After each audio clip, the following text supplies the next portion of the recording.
We're covering the breaking news from all angles. Former Secretary of State under Trump, Mike Pompeo, joins me moments away. Trey Yingst will have the latest from the ground in Tel Aviv.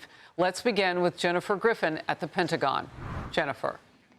Harris, President Trump said last night this operation could last 4 weeks or less. The Pentagon did not want to put a timeline on it.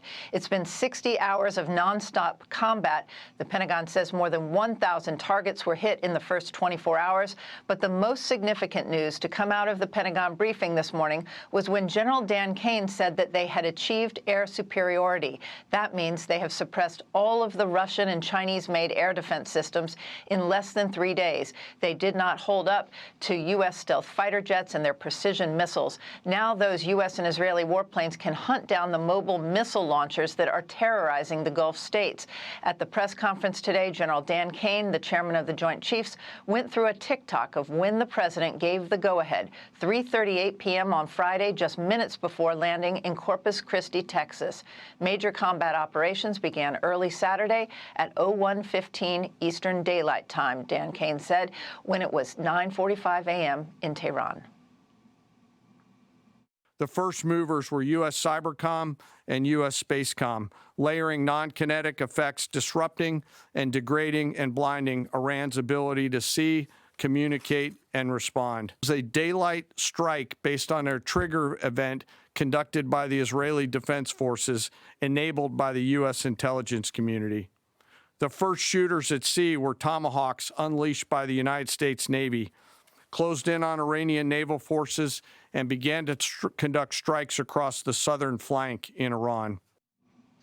General Kane said more U.S. forces are flowing into the region. Secretary Hegseth would not rule out having U.S. troops on the ground in Iran. He didn't say it, but most likely he was referring to elite special operations units. The secretary said the 4 U.S. troops killed yesterday took a direct hit to the tactical operations center that they were manning, and took offense when reporters asked him to articulate why the American people are sending their men and women to war, and if he's concerned about it spiraling into a longer war. Did you not hear my remarks? I mean, we're ensuring the mission gets accomplished, but we are very clear-eyed, as the president has been, unlike other presidents, about the foolish policies of the past that recklessly pulled us in to things that were not tethered to actual clear objectives. They gave few details about the 3 American F-15s and 6 pilots who were shot down by Kuwaiti friendly fire. All are safe. This is not Iraq. This is not endless. I was there for both. Our generation knows better, and so does this president. He called the last 20 years of nation-building wars dumb, and he's right. This is the opposite. This operation is a clear, devastating, decisive mission. Destroy the missile threat, destroy the Navy, no nukes.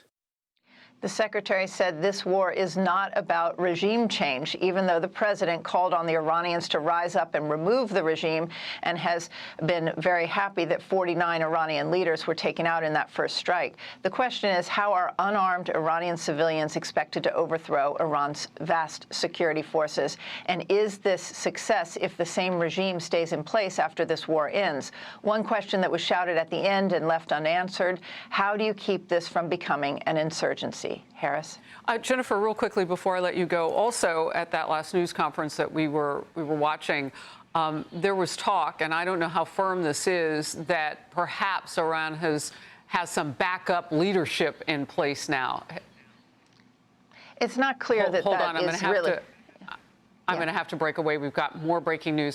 Hey, everyone. I'm Emily Campagno. Catch me and my co-hosts Harris Faulkner and Kaylee McEnany on Outnumbered every weekday at 12 p.m. Eastern, or set your DVR. Also, don't forget to subscribe to the Fox News YouTube page for daily highlights.